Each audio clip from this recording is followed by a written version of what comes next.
Question. Does it take you 5 tries on a regular basis to get your laundry from the washer to the dryer without having to rewash it? And maybe on that 5th try, it was a little questionable whether you should have washed it just one more time. Have you ever found yourself Googling, do I have dementia at age 40? Or maybe you just find yourself saying on a regular basis, adulting is hard. Why is adulting so hard? Wasn't adulting supposed to become easy once I was an adult? If any of this is ringing true for you, it's possible that you may have adult attention deficit hyperactivity disorder, or ADHD. So what are the symptoms of ADHD, and how are those symptoms used to diagnose it? In this video, we'll cover all that and more, plus a special bonus tip at the very end, so be sure to stay through the entire video. If you're new here, I'm Tiff, absent-minded professor of neurobiology who was diagnosed with ADHD at age 37, also a mom to 2 awesome kiddos, one with ADHD, and I'm married to a spouse with ADHD. And I am hyper-focused on helping people learn to love and live in harmony with their own unique, chaotic, beautiful brains. So, grab your emotional support beverage of choice, and let's go. Now, the symptoms of ADHD, or attention deficit hyperactivity disorder, can be found in what's called the Diagnostic and Statistical Manual 5, which is a mouthful. It's just called DSM-5 for short. And those symptoms are broken up into 2 different categories. We have inattentive symptoms and hyperactive impulsive symptoms. Don't worry about taking notes. I got you. Linked in the description below is a sheet that has the full list of symptoms found in the DSM-5, as well as a blank sheet that you can use to keep track of your own symptoms. Note that I am not that kind of doctor, and I'm not qualified to diagnose anyone with ADHD. So if you think you may have ADHD, please seek help from a qualified professional who can give you a formal diagnosis. All right, now that that's out of the way, let's start with the inattentive symptoms. These are symptoms that involve memory, focus, and attention. First symptom is fails to give attention to detail or often makes careless mistakes. So this can look like when you're filling out forms or on exams in college. Did you skip questions or check the wrong boxes or not read instructions properly? This can look like forgetting to turn off the burner on the stove or shut the refrigerator or the cupboard or all the cupboards in your kitchen. This can also look like leaving the keys in the ignition with the car running after you lock the door because you're trying to get your daughter to her soccer game. If that sounds oddly specific, that's because it happened to me 2 weeks ago, and a year before that as well. The second is fails to listen when spoken to directly. So if people in your life are constantly saying, we had a whole conversation about that yesterday, don't you remember? Absolutely not. It's like it never happened. Or someone will be in the middle of saying something to you and they'll be like, are you even listening to me? The next one is often fails to follow through on tasks or instructions at work or at school. This can be something as simple as, for example, when I was a kid, my mom in the morning would be like, when you get home from school, please empty or load the dishwasher. And by the time I got home from school, it was like that instruction never happened and I would completely forget. It can look like your spouse asking you to stop by the store on your way home. Too much time in between the instruction and the task. This can also look like just getting pulled away from a task. Maybe you're about to go take out the trash, and on the way to do that, your kid pulls you aside to help them with something. By the time you finish helping them, you've completely forgotten what you were going to go do, and you go do something else. This can also take the form of sort of endless side quests when you're trying to get something done. You meant to clean the kitchen. And when you're bringing something from the kitchen back to the bedroom while you're cleaning up, you realize your closet is such a mess and you decide to just organize your entire closet. In the middle of organizing your closet and throwing everything onto the bed, you look over at the dresser. Man, the dresser is dusty. So you go to get the pledge. You get to the cleaning closet, you realize you're out of pledge, you start ordering the pledge, and on and on and on, and you basically leave a trail of chaos in your wake and a whole bunch of tasks that are half finished. Another symptom is often has trouble organizing tasks or activities. If someone asked you to plan a party or an event, this might make you want to cry. This may look like when you go to the grocery store, instead of going in a systematic way through your list down every aisle in one try, you're zigzagging across the grocery store, going back and forth with no organizational plan in mind.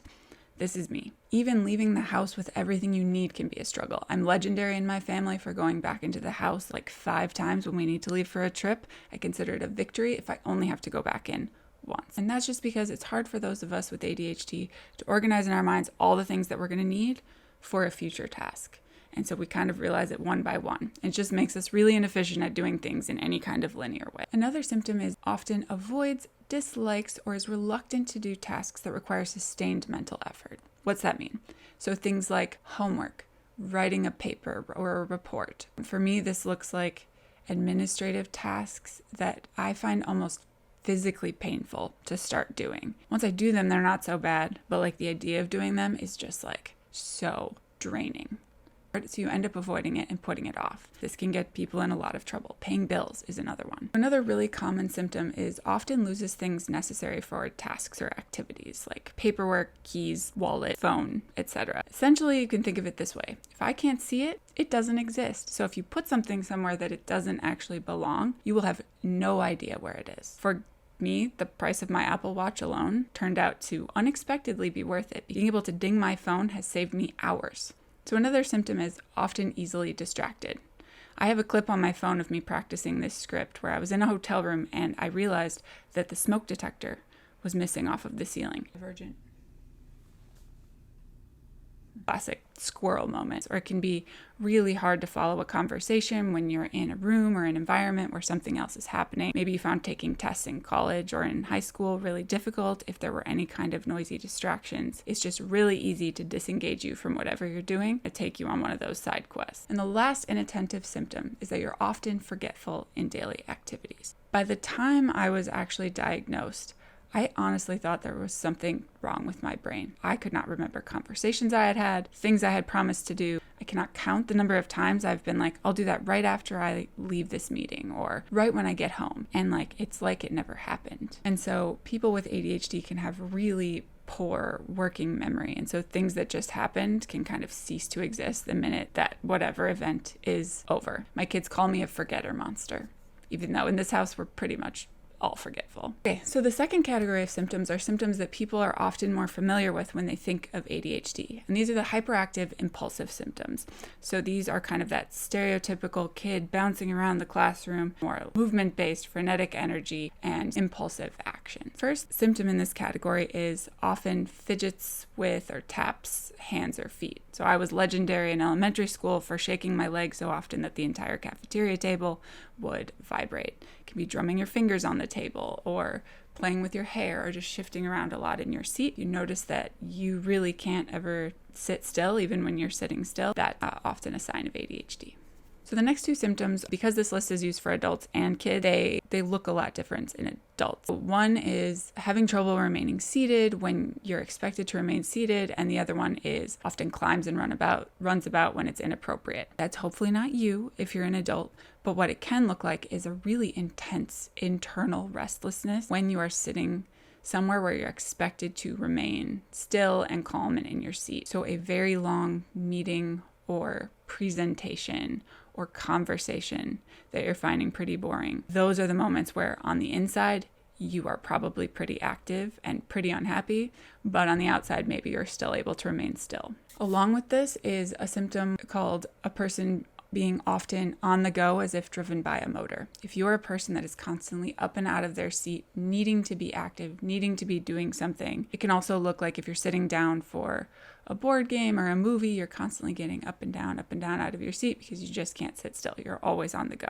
This next symptom is another one that sounds like it's mostly for kids, but it applies to adults. It just looks a little different. Often unable to take part in leisure activities quietly. So this can look like when you're supposed to be sitting there quietly, but you can't stop chatting, or you have a ballpoint pen maybe that you're clicking over and over, or you're, again, drumming your fingers on the table, maybe bugging the people around you because they want you to be quiet, and it's just really hard. Another symptom is that you often talk excessively and fast. So if when you're in a conversation, you constantly find yourself getting excited and babbling on at 1,000 miles an hour and people have trouble keeping up with you when you talk, then that might be a symptom of ADHD. The next two kind of go together. So one is often blurts out the answer to a question before someone has finished.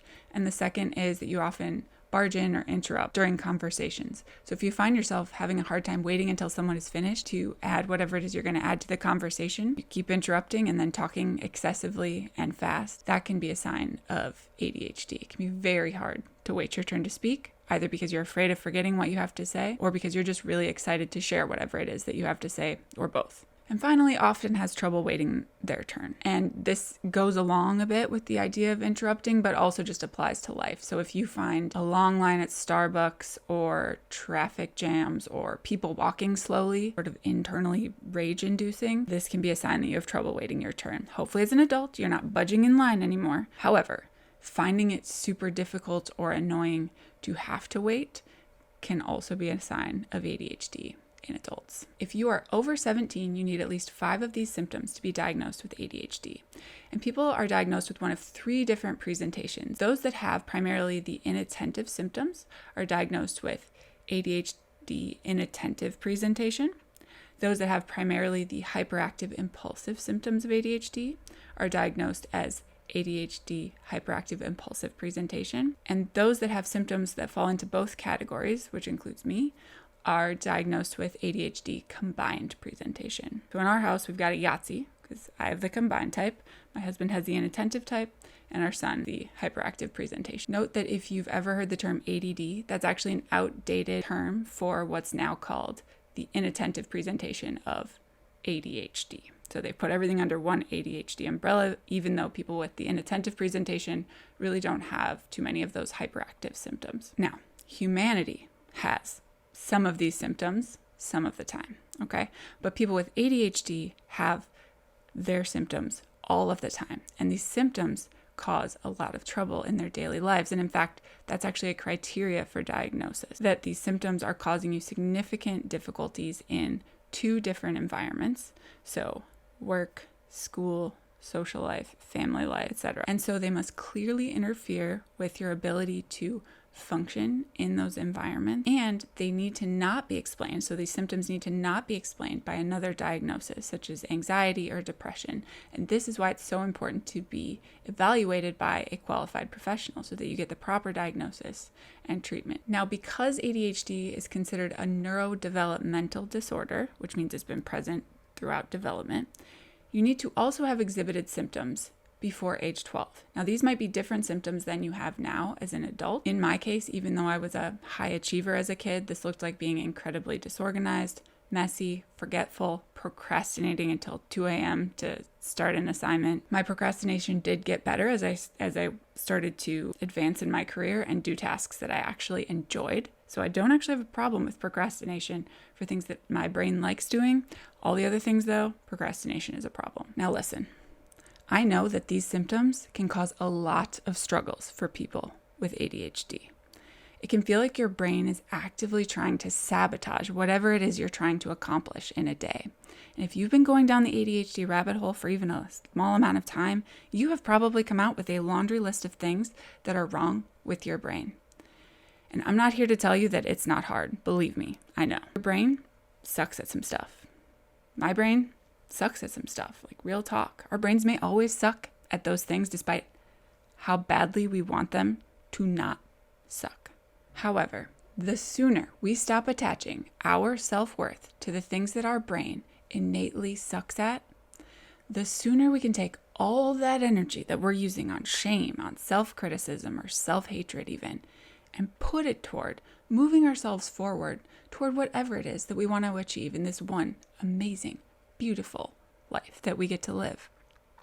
Because, my sweet friend, you are more than a problem to be solved or a list of deficiencies.